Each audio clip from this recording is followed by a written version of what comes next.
Tu acha que a Lava Jato, ela cometeu, ela não é nem cometeu erro, mas você acha que ela deu brecha para que fosse questionado no futuro algo que, sei lá, a condução coercitiva não era um instrumento que a Lava Jato poderia usar?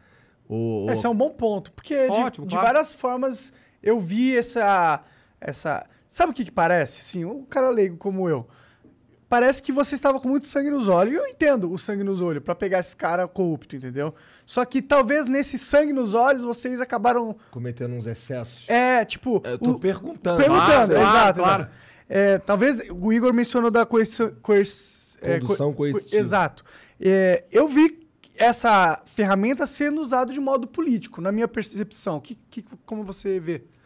A Lava Jato, ela nunca ultrapassou a barreira da lei, mas a nossa interpretação da lei de Ministério Público. É uma interpretação da lei institucional, defendida com argumentos sólidos, mas visão de Ministério Público. Se você usar a visão dos advogados, aí a Lava Jato está toda errada desde o dia 1, porque eles vão querer anular tudo, eles vão ter vários argumentos para anulação. Agora, a gente sempre usou uma visão do Ministério Público, uma visão que pudesse ser defendida nos tribunais com uma grande perspectiva de sucesso, porque lembra que a tendência é a gente perder nos tribunais. Lembra que a gente tem uma chance de 10% de ganhar quando você tem meio a meio. Agora, a gente usou sim. A gente foi até o limite da lei em vários momentos. Foi até o limite da lei. Porque se a gente não fosse, se a gente não usasse, se a gente não desbravasse novos caminhos, a gente não ia ter sucesso. Essa era a história. Então, a gente usou colaborações premiadas intensamente. A gente usou cooperação internacional intensamente, mas como a gente entende que devia ser feito. E dentro dos limites legais da nossa interpretação do Ministério Público. A gente foi questionado em relação a alguns pontos. Por exemplo, condução coercitiva.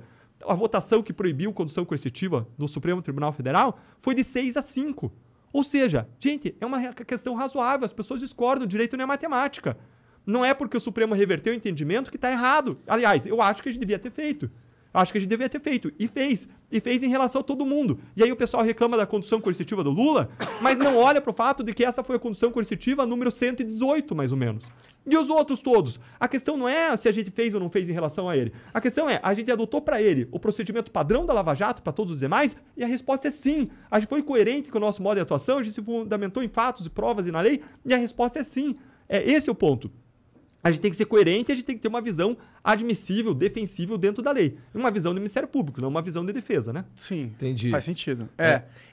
Desculpa. Não, vai. Não, mas como que você atribui... Porque o Moro foi julgado suspeito no julgamento da Lava Jato, né? E muito disso é atribuído às mensagens que foram vazadas no Vaza Jato, famoso Vaza Jato. O argumento que dão para mim sobre o porquê o Moro estava errado é porque um juiz, ele não pode ter uma relação de coleguismo, tipo, de querer de querer apontar para o promotor ou para o Ministério Público os melhores caminhos para prender alguém. Ele tem que ser imparcial, tá ligado? E pelas mensagens não demonstrou tal imparcialidade. Vamos falar das duas coisas, das mensagens e da suspeição. Porque a suspeição, alguns ministros falaram das mensagens, mas não foram usadas as mensagens, tá? Eles julgaram com base em outras razões. Então, em seguida, eu vou falar da suspeição, mas primeiro eu vou falar das mensagens. É importante vocês observarem que ninguém fala que as mensagens apontaram a inocência de alguém. Ninguém defende isso. Ninguém fala, as mensagens mostraram que fulano é inocente. Ninguém fala também que as mensagens foram usadas, mostram que existe uma deturpação, forja de provas. Ninguém fala isso. Essas mensagens têm origem criminosa, com criminosos, hackers, que podem ter deturpado elas de todo modo, que não são reconhecidas por nós, elas foram usadas para apontar supostos excessos. Mas para apontar supostos excessos, que se existissem, já teriam anulado várias investigações e processos. Porque tudo que a gente faz é registrado em investigações e processos, são atos formais. Então, se tivesse qualquer coisa errada, bastava a pessoa ir lá na investigação, ia ver a coisa errada, ia pedir a derrubada. Mas é prova ilícita, Deltan. Não importa, a prova ilícita pode ser usada sempre em favor do réu. Pode sempre ser usada em favor do réu. Então, se tivesse qualquer coisa errada, os advogados, e sabem quantos habeas corpus teve só na Lava Jato? Até o final de 2019, 1.333. 1.333. Eles iriam lá e eles iam apontar os supostos erros. Sabem quantos casos foram anulados com base nessas mensagens? 0. Nenhum caso. Nenhum caso. Mas isso mais de 2 anos depois. O que existia? Existiam, sim, discussões. Discussões sobre pode ou não pode condução coercitiva. E visões diferentes, porque direito admite argumentação. Mas essa questão do juiz coordenar junto com o Ministério Público para tentar prender alguém não é esquisito? Monark, qual é o limite, na nossa perspectiva, do Ministério Público? Qual é o limite? Lá, acho que todo mundo faz isso. Qual é o limite? Não sei. Vou te explicar. Qual que é o limite? O limite são conversas que buscam verdade e justiça. Esse limite a gente jamais pode ultrapassar. Claro. Agora, o juiz, num caso como a Lava Jato, ele atua não só no processo julgando, ele atua na investigação. E na investigação não atua advogado. Então, se eu quero ser um bom promotor, se eu quero ser um bom procurador, não basta eu peticionar, eu tenho que ir lá explicar o caso para o juiz. Eu tenho que buscar convencer o juiz. Uma coisa é quando você tem um caso lá na vara tramitando. Outra coisa é, como na Lava Jato, quando você tem mais de 1000 procedimentos com o juiz. Quando você tem um caso, você vai lá e despacha pessoalmente. Quando você tem 1000 casos tramitando com o cara, você liga, você manda mensagem, você conversa com ele, você expõe os casos e você defende o teu lado, você defende a tua perspectiva, a tua visão. E o juiz, ele pode várias vezes decidir de ofício certas coisas. A nossa lei permite isso. Tem regras expressas do Código de Processo Penal que permitem que o juiz tome certas decisões de ofício. E ele pode decidir no lado A ou decidir no lado B. De ofício significa o quê? Desculpa, de ofício significa que ele pode, por iniciativa própria, tomar certas decisões, inclusive em matéria de investigação. Tá. Então, ele pode, de ofício, fazer isso. Ele pode, por iniciativa própria, fazer. Ainda que eu não peça, porque o juiz ali na fase de investigação, o compromisso dele são com os valores da justiça e são com a verdade. E aí você diz, mas isso não significa que teve um conluio se o cara age para buscar a verdade ou age em favor de valores de justiça? Não. Basta ver que o juiz indeferiu centenas de pedidos nossos do Ministério Público. Basta ver que ele absolveu mais de 20% das pessoas que a gente acusou. Mais de 60 pessoas que a gente acusou foram absolvidas. De 45 sentenças, sabe quantas que a gente recorreu? 44. Que conluio que é esse? Que conluio que é esse que o cara absolve mais de 20%, que a gente recorre de 44, de 45 sentenças e mais. A maior garantia da independência e da atuação imparcial do juiz é a fundamentação de cada decisão em fatos, provas e na lei, e ele usar uma interpretação uniforme da lei nos diferentes casos em que ele atua. E isso aconteceu na Lava Jato? Sim, ninguém nunca apontou incoerência. Agora vamos para o caso da suspeição. O que alegaram no caso da suspeição? Invocaram algumas decisões para dizer que o juiz era suspeito. Que decisões? A condução coercitiva do Lula. Mas espera aí, gente. A condução coercitiva aconteceu não para o caso do Lula, aconteceu para 117 antes. Foi uniforme, então não é o caso do Lula, é todos, então. Talvez eles pudessem argumentar que, pelo status do Lula ser um cara famoso, ex-presidente, não sei o quê, ele tinha... Um espetáculo midiático. Ele tipo... É um outro peso. Eu concordo, na verdade eu concordo com esse argumento. Você tomar uma decisão de fazer um movimento coercitivo do Lula, ok que você fez tudo, mas com o Lula tem um peso político. Isso existe. Eu entendo. Qualquer um tem um peso político. E se você não faz, também tem um peso político, porque você não fez. Mas você acha que, por exemplo, a gente tem que seguir o padrão, a gente tem que ser coerente. Nos Estados Unidos, os caras iam fazer um negócio coercitivo com o ex-presidente assim? Eu não acho que eles fariam, tá ligado? Os Estados Unidos, eles são mais firmes do que nós. Sim. Eu não sei se lá tem condução coercitiva, mas eles são mais firmes do que nós. Eles vão e fazem o que precisa ser feito de modo muito incisivo e muito firme. Sim. Agora, a questão é, você quer que eu trate as pessoas com 2 pesos e 2 medidas? A gente quer criar uma caça de aristocratas e pessoas que estão acima da lei? Não. Esse cara é muito importante pra gente fazer a condução coercitiva. A nossa posição foi uniforme. Fez para 1, fez para 2, entendeu? Eu entendo. Fez para 3. Mas essa foi a nossa posição. Aqui é argumente que não era necessário, entendeu? Tipo, que ele não iria sumir do planeta, mas Lula, tá ligado? Mas a condução coercitiva não é para você prender a pessoa para ela não fugir. A condução coercitiva é para você levar as pessoas para ela prestar esclarecimentos naquele momento das buscas e pressões, para evitar que ela ajuste versões, para evitar que naquele momento ela faça algum ato que turbe provas. Então, ela tinha uma razão específica, a gente aplicou isso em relação a todo mundo que era investigado e em relação ao qual existiam provas mais consistentes. E era uma medida menos grave do que a prisão. Se você quer que a pessoa não turbe provas, você pode pedir uma prisão temporária. Mas se você pede uma condução coercitiva, ela é menos gravosa e ela atinge objetivos semelhantes. E vocês fizeram no aeroporto e tal. Cara, isso eu ia falar. Foi feito no aeroporto por quê? Para ser mais discreto, para não levar o cara para a delegacia. Para levar para um lugar mais protegido, um lugar mais discreto. Como é que isso foi parar na mídia? Porque eu acho que foi isso que fodeu, né? Eles vazaram, porra. Acho que o Lula não ia vazar para os jornalistas. Existe um interesse partidário. Tu avisa antes, vou te levar tal dia. É assim que funciona? Não, você chega lá para fazer a busca e apreensão e você convida a pessoa para ir. Se a pessoa não vai, você conduz coercitivamente. Nesses casos, em geral, as pessoas decidem ir. Nesse caso, inclusive, eu acho que a pessoa decidiu ir. Acho que o ex-presidente decidiu ir, concordou em ir. Ah, sim, ele não foi politicamente para ele era vantajoso. Porque ele ganhou politicamente, sendo... Tipo, eu entendo que era a decisão certa, se você tá sendo pragmático e tal, mas pra Lava Jato, eu acho que se vocês tivessem feito diferente, talvez vocês tivessem... Monarca, é custoso. Também, a gente tá no IC ali também. Tem gente que vem e me fala assim, o erro de vocês foi ter ido além do PT. Vocês acham que o erro? Claro que não, a gente tem que fazer em relação a todo mundo. Sim. Veja o PSDB, tem gente que fala, protegeram o PSDB, protegeu nada. Lá no Paraná, a gente pegou o ex-governador do PSDB. Lava Jato São Paulo pegou um ex-presidenciável, José Serra, né? Investigou e acusou ele. A investigação relacionada de Brasília pegou o ex-presidenciável Aécio Neves. E por que Curitiba não foi além e pegou outros casos do PSDB? Porque o Supremo restringiu a Lava Jato em Curitiba à Petrobras. E Petrobras, as indicações foram feitas por PP, PT e PMDB. Por isso que ela se concentrou mais nisso. Entendi. Mas a Lava Jato em Curitiba tinha jurisdição também sobre o território do Paraná, então pegou um ex-governador do PSDB.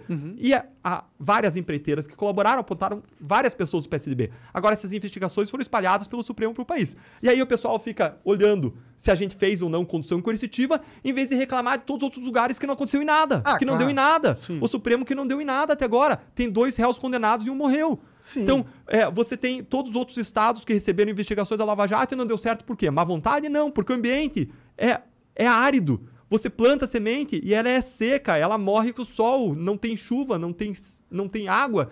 O ambiente é árido para desenvolvimento de investigações anticorrupção. A Lava Jato é uma árvore frondosa no deserto, que conseguiu criar um clima para se desenvolver, mas isso é exceção, não é a regra. Com certeza. Eu acho que a Lava Jato pode ter tido vários problemas, mas o maior problema foi ela ter acabado.